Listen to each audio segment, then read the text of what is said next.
সুপ্রিয় দর্শক শ্রোতা ভাই বোন, যাকাত সম্পর্কে একটি প্রশ্ন অনেকেই করে থাকেন, আর সেটি হলো কারোর কাছে যদি 7.5 ভরি বা 85 গ্রামের কম পরিমাণে স্বর্ণ থাকে, অর্থাৎ এই পরিমাণ স্বর্ণ থাকে যে স্বর্ণের নেশাব পরিমাণ না হয়, 5 ভরি 3 ভরি বা 4 ভরি, এক কথায় স্বর্ণের নেশাবের চাইতে কম, 7.5 ভরির চাইতে কম স্বর্ণ থাকে। একই ব্যক্তির কাছে যদি আবার নগদ অর্থ থাকে, সেই নগদ অর্থ বা নগদ টাকা যেটা রয়েছে সেই টাকাটাও যদি আবার জাকাতের নেশাব পরিমাণ না হয়, তাহলে এই ব্যক্তির কি জাকাত দিতে হবে কিনা? আমরা দেখি পৃথকভাবে স্বর্ণ দেখলে স্বর্ণ তার নেশাব পরিমাণ হয়নি, আবার টাকার দিকে তাকালে টাকাও পৃথকভাবে তার নেশাব পরিমাণ হয়নি। সেক্ষেত্রে এই ব্যক্তির জাকাত দেওয়া লাগবে কিনা, এই বিষয়ে আমরা দেখি জমহুর ফুকাহায়ে উম্মত বা উম্মতের বেশিরভাগ ফকিহ এবং ইমামগণ তাদের মতে এই ব্যক্তিকে জাকাত দিতে হবে যদি তার উভয় সম্পদ একত্র করার পর রূপা অথবা স্বর্ণ যে কোনো একটার নেশাব পরিমাণ যদি পৌঁছে যায়। কথার কথা, কারোর কাছে 3 ভরি স্বর্ণ রয়েছে, তাহলে 3 ভরি স্বর্ণের যদি বিক্রয় মূল্য 1.5 লক্ষ টাকা হয় কথার কথা, সেই সাথে তার কাছে যদি 20,000 টাকা থাকে ক্যাশ, তাহলে সব মিলিয়ে তার 1,70,000 টাকা হলো সম্পদ।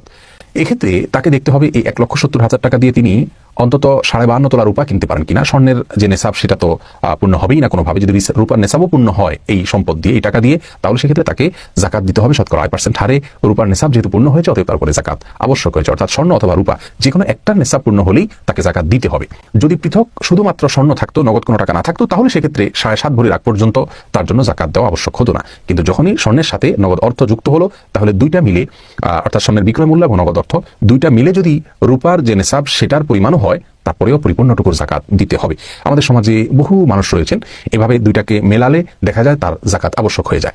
অতএব আমাদেরকে এই বিষয়ে সাবধান থাকতে হবে, সচেতন হতে হবে, সতর্ক থাকতে হবে যে জাকাতের মতো ফরজ বিধান যাতে কোনোভাবে লঙ্ঘন না হয়। আর কারোর যদি শুধুমাত্র নগদ অর্থ থাকে, স্বর্ণ না থাকে, তাহলে সেক্ষেত্রে দেখতে হবে তার সে নগদ অর্থটি স্বর্ণ অথবা রূপা যে কোনো একটা, অর্থাৎ সর্বনিম্ন যেটা সেটার পরিমাণ যদি হয়ে যায় তাহলে তার জাকাত দিতে হবে। যেহেতু আজকের বিশ্বে, আজকের পৃথিবীতে রূপার দাম অনেক কম এবং রূপার দাম সবসময় কম থাকে, তো যদি কারোর কাছে কথার কথা 50,000 টাকা থাকে, আর 50,000 টাকা দিয়ে যদি 52.5 তোলা রূপা কেনা যায়, 595 গ্রাম রূপা কেনা যায়, তাহলে সেক্ষেত্রে তিনি জাকাত দিতে হবে।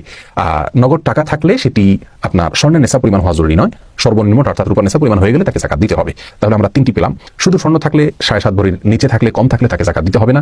স্বর্ণের সাথে যদি টাকা থাকে, তাহলে স্বর্ণের বিক্রয় মূল্যের সাথে টাকাকে মিলিয়ে যদি রূপার নেশাবকে টাচ করে তাহলে জাকাত দিতে হবে। যদি রূপার নেশাব পরিমাণ না হয় তাহলে জাকাত দিতে হবে না। কথার কথা, কারোর কাছে আধা ভরি স্বর্ণ আছে যার বিক্রয় মূল্য উপমাস্বরূপ 25,000 টাকা, আবার নগদ 5,000 আছে, সব মিলিয়ে 30,000 টাকার মালিক, তাহলে 30,000 টাকা দিয়ে 52.5 তোলা রূপা কথার কথা কেনা যায় না, তাহলে এই ব্যক্তির উপর জাকাত আবশ্যক হবে না।